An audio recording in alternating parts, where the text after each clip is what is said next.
Deer students, আমি Arifin Roni from Scholars Study Abroad কথা বলছি গ্রিস স্টুডেন্ট ভিসা নিয়ে। গ্রিস স্টুডেন্ট ভিসা নিয়ে অনেকেরই কিছু কনফিউশন থাকে যে ইন্ডিয়াতে যেতে হবে কি না, ফাইল সাবমিশন কোথায় করতে হবে, কোন কোন ডকুমেন্টসগুলো ইম্পর্টেন্ট থাকবে। সো চেষ্টা করি কিছু কথা বলার জন্য, আশা করি ভালো লাগবে। মেইন ইম্পর্টেন্ট যে ডকুমেন্টসগুলোর দিকে খেয়াল রাখতে হবে আপনার ভিসাটি পাওয়ার জন্য, সেখানে সর্বপ্রথম যদি বলি পাসপোর্টের মেয়াদটা আপনাকে অবশ্যই 1.5 ইয়ার্স হতে হবে from the date of submission, এটা অবশ্যই খেয়াল রাখবেন।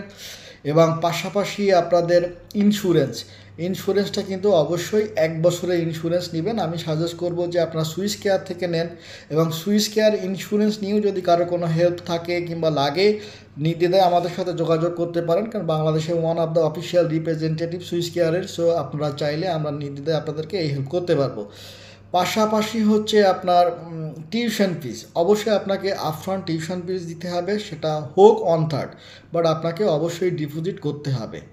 এবং পুলিশ ক্লিয়ারেন্সটা খুবই ইম্পর্টেন্ট, এবং সেটা যেন কোনোভাবে 3 মাসের পুরাতন না হয়।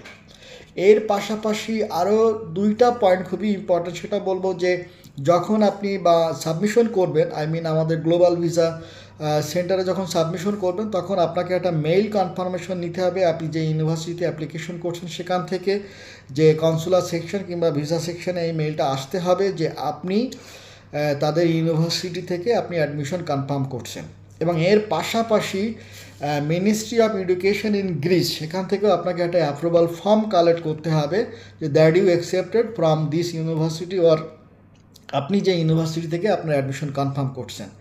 আর এর পাশাপাশি কস্টিংয়ে যে বিষয়গুলো যেটা আসে সেটা হচ্ছে যে আপনার ভিসা অ্যাপ্লিকেশন ফিগুলো 90 ইউরো, আপনার একটা সার্ভিস ফি পেমেন্ট করা লাগে, সেটা হচ্ছে আপনার 30 ইউরো, এবং ক্রস বর্ডার ডেলিভারি চার্জ থাকে একটা 10,200 টাকা, এটা আপনাকে হ্যান্ড ক্যাশ করতে হবে, বাকি পেমেন্টগুলো আপনাকে টিটি করতে হবে।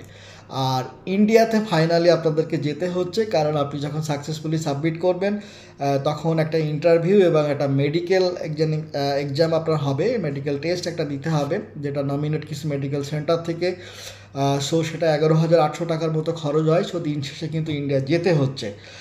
আমিও কনফার্ম বলতে পারবো না, বাট এটার বিষয় হচ্ছে যে বাংলাদেশ থেকে টোটাল প্রসেসিংটা কমপ্লিট করা যায় কি না, কারণ ছোট্ট একটা ইন্টারভিউ অ্যান্ড মেডিকেলের জন্য ইন্ডিয়া যাওয়াটা আসলে অনেক কষ্টকর ব্যাপার। যদি ইন্ডিয়ান ভিসাগুলো ইজি থাকতো সেটা that's a different case, but এটা অফিসিয়ালি এখনও ফাইনালাইজ হয়নি। সো দিন শেষে কথা হচ্ছে যে গ্রিস স্টুডেন্ট ভিসার জন্য বাংলাদেশি স্টুডেন্টদেরকে ইন্ডিয়া যেতে হচ্ছে। সো ওভারঅল বিষয়গুলো নিয়ে আমি চেষ্টা করছি যে কোর পয়েন্টগুলো নিয়ে কথা বলার। এর বাইরে কোনো কোশ্চেন থাকলে ডিসক্রিপশন বক্সে কিছু ডিটেলস থাকবে।